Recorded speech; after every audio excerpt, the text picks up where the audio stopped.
Good evening, students. I hope your lockdown days are going good and everyone is safe out there.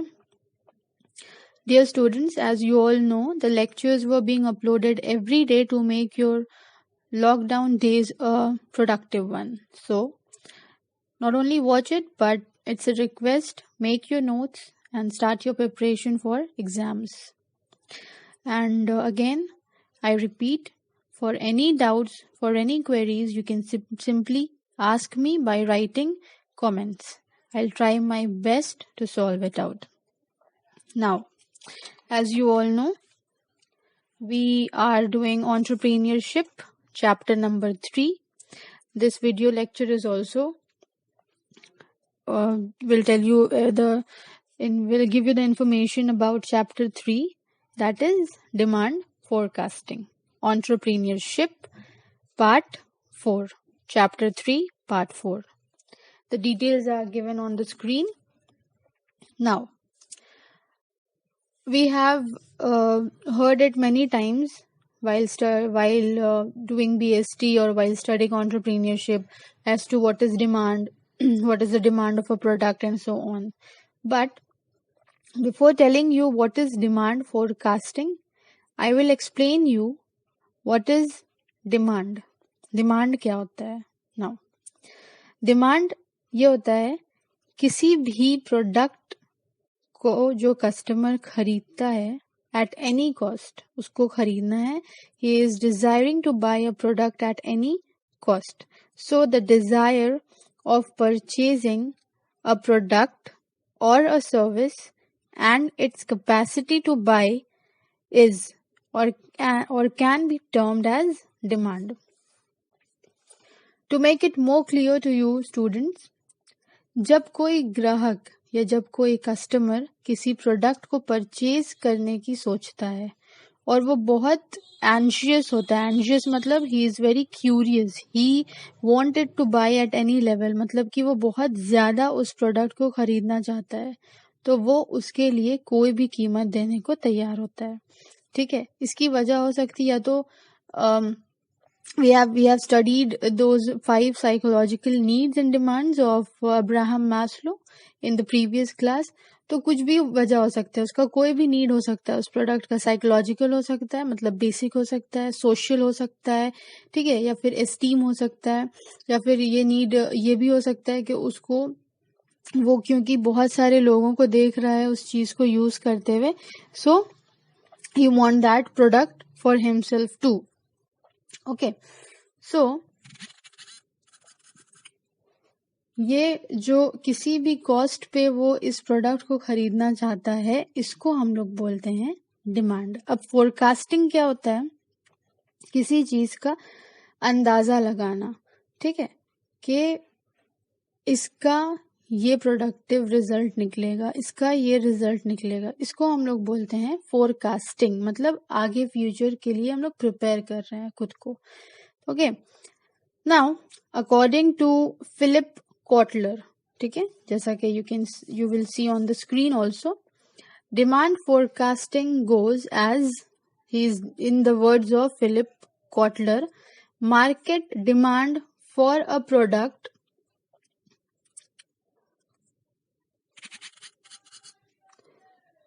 is the total volume that would be bought by a defined customer group in a defined geographical area, in a defined time period, in a defined marketing environment, under a defined marketing program.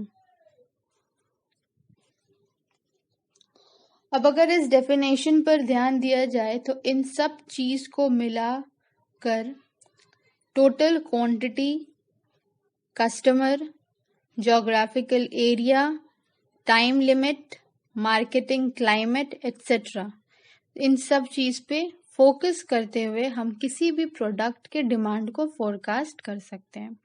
Now the question is कि demand forecasting कोई भी entrepreneur कब करता है और क्यों करता है? कब करता है? When he is going to launch a product, whether it's a new product or it's an old product, he will in some or the other way forecast the demand for the product. Now why it is done? Because it is helpful in forming an estimate with regard to the demand. ठीक है, helpful in planning the strategy. ठीक है, and the third one is helps the management in lessening the dependent on opportunities. तो पहला के estimate एक approximate estimate पता चल जाता है कि किसी भी प्रोडक्ट का डिमांड क्या है. He can plan the strategy according to the demand once he has forecasted the demand for the particular product. And the third one is he will not wait for the opportunities. ठीक है, he will not depend on the opportunities, but he will go with the forecasting of the demand. Now after that, I hope यहाँ पे समझ में आ गया होगा कि demand forecasting क्या होता है. Now there are several factors which is involved in demand forecasting. तो यहाँ पे 6 factors होते हैं. सबसे पहला होता है, the first one is length of forecasting. ठीक है, length of forecasting. It is split into the following sub factors. Now पहला है शॉर्ट टर्म फोरकास्टिंग. हम सिर्फ स्पैन बताएंगे and the other details will be there on your screen. ठीक है, so the short term forecasting जो होता है इसका स्पैन होता है, ये किया जाता है 12 मंथ के लिए. उसके बाद होता है मीडियम टर्म फोरकास्टिंग जिसका स्पैन होता है रेंजेस फ्रॉम 1 to 2 years. ठीक है, and the third one is long term forecasting जो होता है वैरी करता है, it is between 3 years to 10 years. ठीक है, now the second one is levels of forecasting. Levels में भी 3 लेवल्स होता है. पहला होता है micro level of forecasting. Now micro level of forecasting क्या है?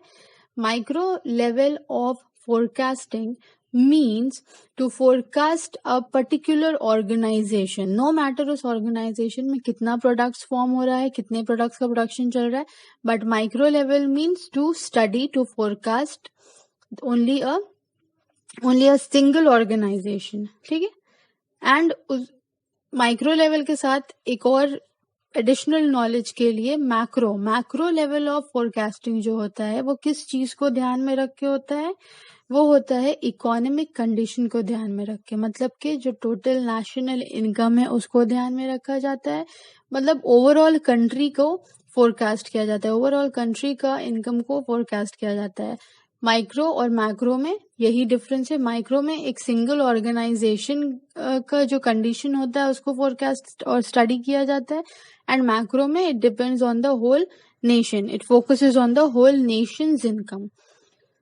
Number B is firm level forecasting. ठीक है, now what is firm level forecasting? Okay, firm level forecasting जो होता है we can say that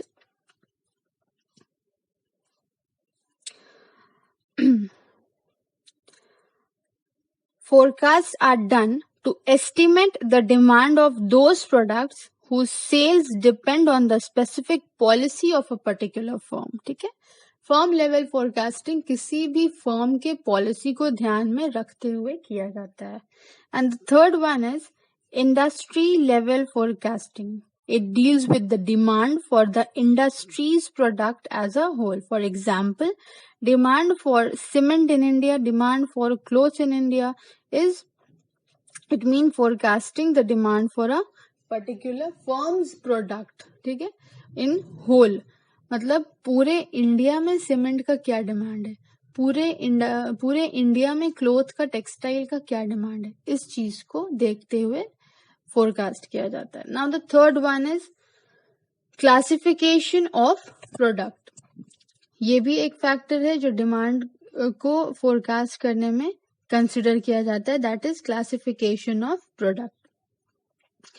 कंज्यूमरेबल items जो होता है उसको ध्यान में रखा जाता है. इकोनॉमिक सर्वे और एनालिसिस डिटरमाइंस दियर डिमांड्स. ठीक है, इसको कैसे हम लोग फोरकास्ट कर सकते हैं? The particular product किसी भी पर्टिकुलर प्रोडक्ट जो कि कंज्यूमरेबल आइटम होता है, जो कि कंज्यूमर से रिलेटेड होता है, जिसको कंज्यूमर बाई करता है, तो उस प्रोडक्ट का जो सर्वे किया जाता है कि कितने लोगों ने इस प्रोडक्ट को खरीदा, ठीक है, और कितने लोग इसको खरीदने आ रहे हैं पर्टिकुलरली एक वीक में या एक मंथ में या एक ईयर में। ये जो सर्वे किया जाता है, इस सर्वे को किस तरह से किया जाता है? प्रोडक्ट को क्लासिफाई करके, with the help of a product, not with the help of the consumer taste. कितना प्रोडक्ट उसका सेल हुआ कितने दिन में, इसको ध्यान में रखते हुए। देन वी हैव जनरल और स्पेसिफिक फोरकास्ट। जनरल और स्पेसिफिक फोरकास्ट जो होता है वो जनरल एंड स्पेसिफिक फोरकास्ट जो होता है, ये जनरली इन जनरल एक फोरकास्ट किया जाता है, ठीक है। मतलब किसी कंज्यूमर को अलग अलग नहीं किया गया, किसी कंपनी को अलग अलग नहीं किया गया, किसी प्रोडक्ट को डिफरेंशिएट नहीं किया गया। इन जनरल कुछ ऑब्जेक्टिव्स बना के किसी प्रोडक्ट के डिमांड को फोरकास्ट करना। Now the fifth one is, जो फैक्टर, जो बहुत बड़ा फैक्टर है, वो है problems and methods of forecasting. सी 3 मेथड्स बनाया गया है, ठीक है, जो कि अभी according to updated version of entrepreneurship there are 3 methods of demand forecasting. Number 1 is survey method, survey किया जाता है। Number 2 is statistical method and number 3 is leading indication method, मतलब जो पहले फोरकास्ट किया गया उसके अकॉर्डिंग। और स्टैटिस्टिकल मतलब यूजिंग द स्टैट्स, ठीक है, मैथ्स में जो आप लोग स्टैटिस्टिक्स करते हैं उसके अकॉर्डिंग सर्वे करना। बट इसमें एक प्रॉब्लम क्या है, ये जरूरी नहीं है कि जो फोरकास्ट किया गया है वो एक्यूरेट हो, ठीक है, बिकॉज द सेल्स ट्रेंड, ये तो 1 महीने पहले किया गया, 1 महीने बाद हो सकता है कि उस प्रोडक्ट जिसके बारे में आप ऑलरेडी फोरकास्ट किए हुए हो, माइट बी पॉसिबल कि कंज्यूमर का टेस्ट एंड प्रेफरेंस बदल गया और अचानक से डिमांड बहुत हाई हो गया या डिमांड बहुत लो हो गया। तो ये तीनों मेथड जो है जरूरी नहीं है कि आप एक्यूरेट ही मिलेगा आपको इसका रिजल्ट, ठीक है। Now, the sixth one is, and the last one is special factors. Now, to conclude, while forecasting the demand and sales of the product or services in each market, it should carefully be taken into consideration. किस चीज को ध्यान में रखना चाहिए? Competition. Okay?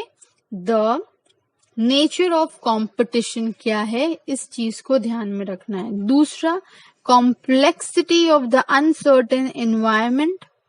Complexity मतलब कि जो अभी हम बोले कि हर बार मार्केटिंग एनवायरनमेंट जो है वो चेंज हो जाता है, और मार्केटिंग एनवायरनमेंट को चेंज कौन करता है? कंज्यूमर्स, उसका टेस्ट, उसका प्रेफरेंसेस, ये सब हमेशा चेंज होते रहता है। Then we have incalculable risk.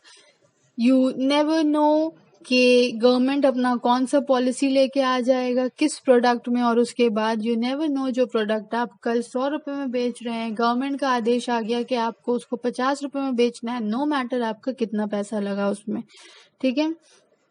The probable flaws of forecasting etc. are the factors worth considering in the female related products. The social factors are the utmost importance, especially female related products. Like we female, we change our taste and preferences according to our needs, ठीक है। सो यहाँ पे जो है इन सब चीजों को, specially female related products को बहुत ज्यादा कंसिडर करना पड़ता है, इन सारे फैक्टर्स को when an entrepreneur forecast the demand for a product, especially when those products are related to females, ठीक है। So students, यहाँ पे we have done the factors involved in demand forecasting. The notes जो है वो आपके screen पे चल रहा है, ठीक है। आज के लिए इतना ही, factors involve in demand forecasting. Next class में जो रहेगा वो रहेगा demand forecasting for a new product when an entrepreneur launches a new product, ठीक है। So that's all for today. Thank you. Take care of yourself as well as your family members. Don't go out and that's it. Thank you.